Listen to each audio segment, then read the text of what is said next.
नमस्कार, वृंदावनी फॅशन कट्टा या चॅनलमध्ये तुम्हा सर्वांचे खूप खूप स्वागत. आज आपण डीपनेक ब्लाऊजचं ड्राफ्टिंग पाहणार आहोत. त्याचा बॅक पार्ट पाहतोय आता.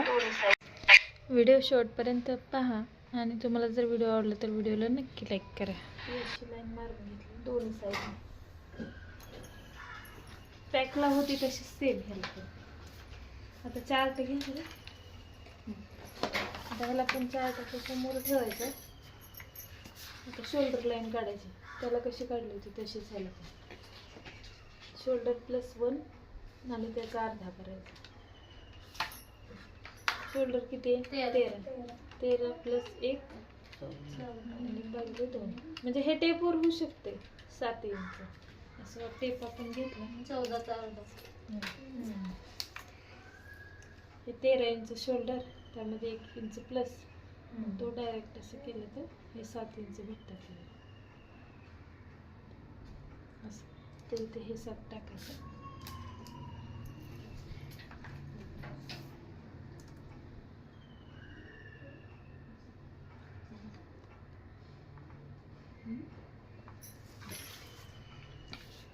आता शोल्डर डाऊन मार्क, त्याला पण आपण शोल्डर डाऊन केलं तर ह्याला पण करायचं. तर ते 1 इंच आहे फिक्स. डीपला फिक्स 1 इंच आहे. त्याला काही ह्याचं कॅल्क्युलेट वगैरे काय करायचं नाही. डायरेक्ट 1 इंच खाली कोणताही माप असू दे डीपचं.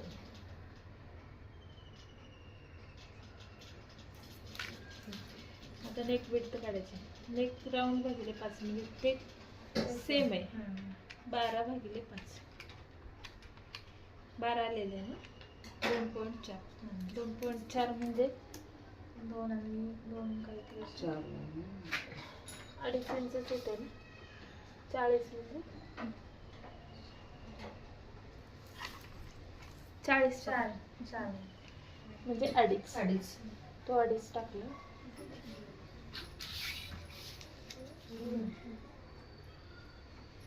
4 लाईन म्हणजे अर्धा इंच. त्यानंतर आपल्याला आता चेस्ट लाईन बनवायची. हे ड्रॉ करून घ्यायचं.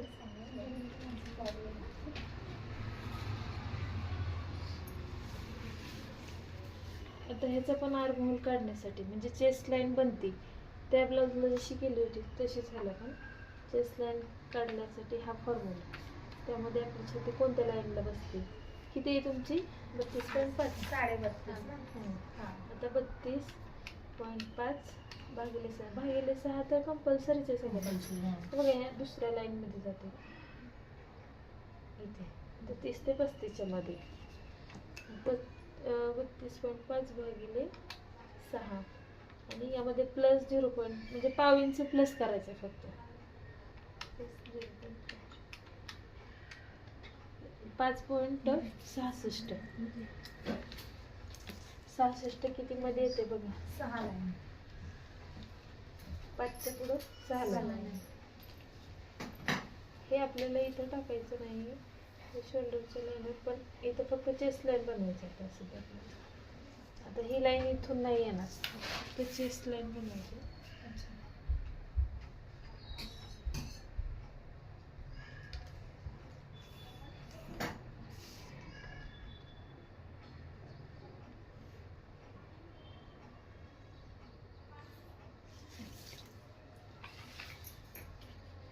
आता चेस्टचा मार्क म्हणजे छातीचा मार्क करायचा. Chest mark back belt according म्हणजे काय माहिती का, बॅकला आपण कितीची पट्टी ठेवली ना त्याच्यानुसार छातीचं माप टाकायचं. तर छातीचा चौथा काढून घ्यायचा अगोदर. 32.5 भागिले 4. 8.12. 32.5 भागिले 4. 8.12 म्हणजे 8च्या पुढे 1 लाईन येते. ते काढायचं अगोदर हे 8.12. त्यानंतर हा एक चार्ट आहे तो बघायचा. म्हणजे आपला बेल्ट कोणत्या ह्याच्यात जातो. जास्तीत जास्त बेल्ट हे बघा ह्याच लाईनला जातात. म्हणजे 0 पासून 2 पर्यंत तुम्ही बेल्ट शिवू शकता खालचा, किंवा 2.25 ते 3.5. यामध्ये जर आपलं जातोय आता 3.5चा तर छातीमधून आपल्याला हे जे माप आलंय ना त्यातून अर्धा इंच मायनस करायचं. डायरेक्ट मागे गळा मोठा आहे त्यामुळे तो आपोआप साईडला जातो, इकडं गोळा होतो ना. ते होऊ नये म्हणून त्याच्यात अगोदरच आपण अर्धा इंच मायनस करून घ्यायचं. म्हणजे ह्या मापामध्ये अर्धा इंच मायनस. आता तुमचं हे छातीचं माप 32.5 आहे, तर समजा 32 असलं असतं तर किती येणार? 8 येणार. मग 8 मधून अर्धा इंच मायनस म्हणजे 7.5च टाकायचं. आता इथं 8च्या पुढे एक लाईन आहे ना, तर त्याच्यातून फक्त अर्धा इंच मायनस करायचं. इथे येणार 8च्या पुढे एक लाईन. पण छाती तर 32.5 आहे ना. हा, आपण 32च घेतले. 32.5. हा, फक्त आता ते अर्ध्या इंचाचे 4 लाईन होणार, 4 भाग म्हणजे एकच लाईन ते. आणि त्यातून अर्धा इंच मायनस करायचं. का तर आपला बेल्ट 3.5 आहे. तुमचा बेल्ट जर 4च्या पुढे असेल, 4.25च्या पुढे 5 पर्यंत, तर 1.5 इंच मायनस होते. म्हणजे जेवढे खालची पट्टी मोठी तेवढा गळा पसरत नाही, कमी पसरतो म्हणून. आणि हा, आणि 4.25 जर असेल ना, तर तुम्हाला काही मायनस करायची गरज नाही. गळा जास्त खाली आहे, त्याला बेस तेवढा, जास्त पसरवायची काही गरज नाही. हे मापातलं इथे ना, त्याच्या पुढे 1.5 इंच टाकायचं.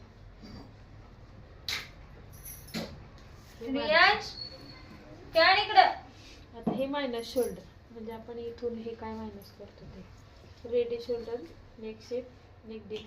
म्हणजे आपण चार्ट नुसार हे जे ह्याच्यावरती लिहून घेतलंय ना, ते तो हा पॉइंट आहे. हे चार्ट वापरून हे लिहिलेलं आहे मराठीत.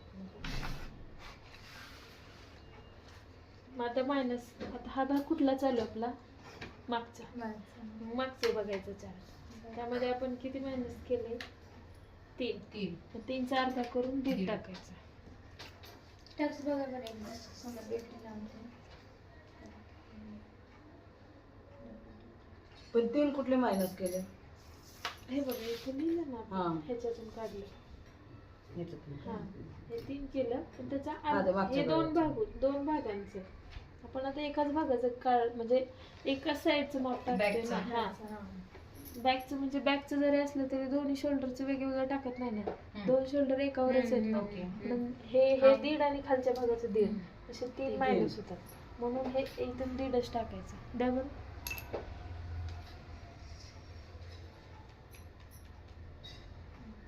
3 लाईनचे आहेत का? बरोबर घेतले ना.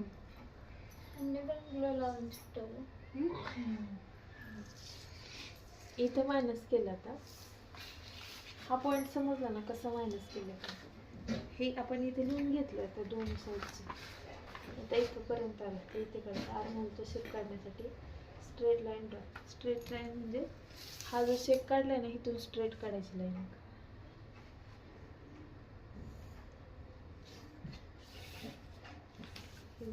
त्यानंतर ह्याचं सेंटर काढायचं. स्ट्रेट लाईनचं सेंटर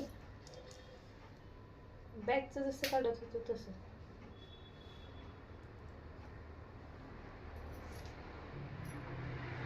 आर्महोल किती आला होता? 5च्या पुढे 6 आला. 66. इथं 6 येतो, म्हणजे इथं वाढतो तो आपोआप. तो काही चेक नाही करायचा आपल्याला, फक्त ह्या लाईनचं सेंटर काढायचं. हा काढला इथे. त्यानंतर क्रॉस मार्क म्हणजे हा, तो किती काढायचा तर त्याचा पण इथे चार्ट दिला. 27 पासून 30 पर्यंत असेल तर तो 1.5 इंचचा आहे, आणि 30 पासून 40 पर्यंत असेल तर 1 इंचचा आहे. म्हणजे मला 1 इंचचा येणार, तर तो इथे 1 इंचचा. त्यानंतर आर्महोलचं शेप काढून घ्यायचं.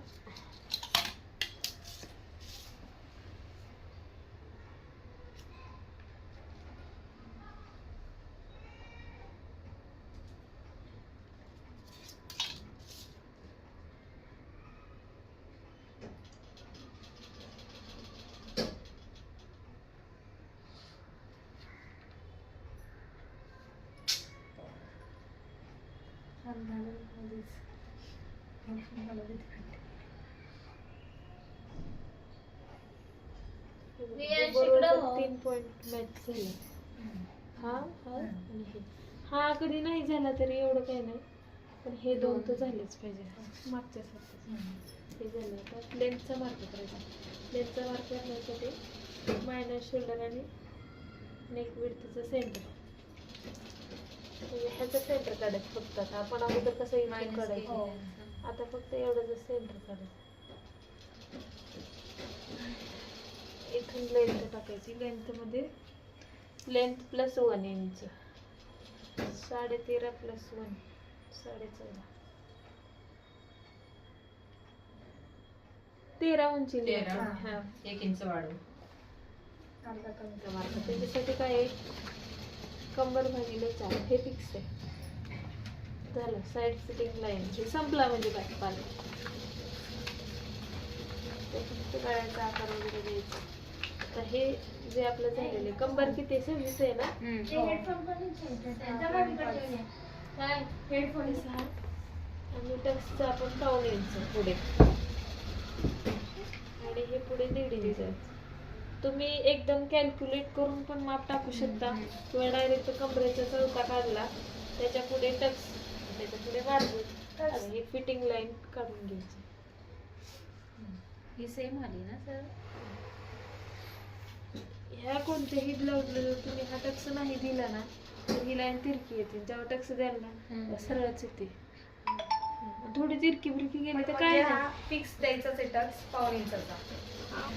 Ready belt plus 1 waist line वरती, म्हणजे हा कमरेच्या लाईनवर. रेडी बेल्ट कितीचा आहे आपला 3.5चा, म्हणजे कमरेची जी मागची पट्टी आपण लिहिली बघा 3.5 ती 3.5 आहे. तर त्यात 1 इंच प्लस करून इथे टाकायचं खालून.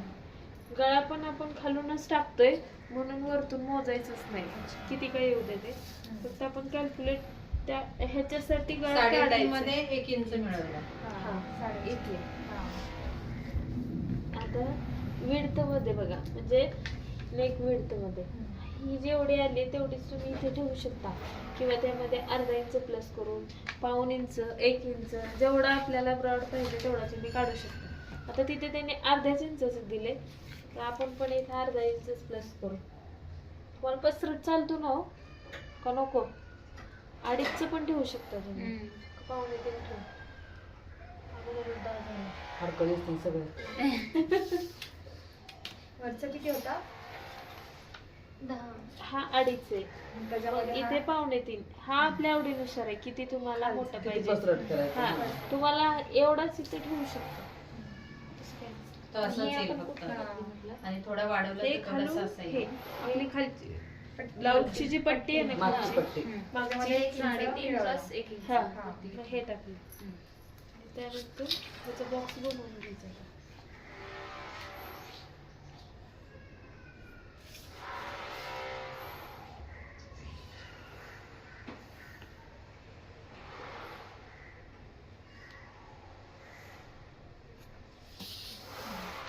आता गळ्याचा आकार द्यायचा. गळ्याचा आकार देताना एकदम छान घोलता येतो. हे झालं. आता इथे फक्त 1 पॉइंट राहिला. नेक शेप ड्रॉ, म्हणजे आपण हा गळ्याचा आकार काढला. आता अर्धा इंच मायनस करायचं. ते कुठं करायचे, ते फक्त वरतून इथं करायचं. इथं शिलाईचं नाही ते करायचं. ही तिरकी लाईन आहे ना ते आपल्याला सरळ करून घ्यायची. त्याच्या अगोदर आपल्याला शोल्डर हा 1 पॉइंट आहे का म्हटलं तो एक आहे की आता आपण 2.5 इंच शोल्डर 2.25 ठेवले तर हे आलंय 3.25 इंच. पण कधी कधी नाही आलं ना तर इकडे वाढवून घ्यायचं. म्हणजे आपण जेवढं रेडी तयार केले तेवढं शिवून वगैरे तयार झालं पाहिजे तेवढं. मग इकडे अर्धा इंच गेलं, इकडे अर्धा इंच, तर मग ते बरोबर आपल्याला 2.25 भेटणार. आता इथे थोडंसं जावं लागतं बघा इथे.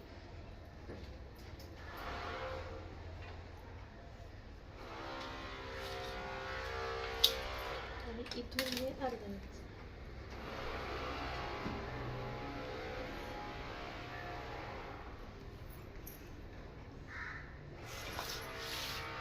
कंप्लीट झाला. आता आपण कट करू शकतो. अवघड वाटलं का? व्हिडिओ इथे बघ.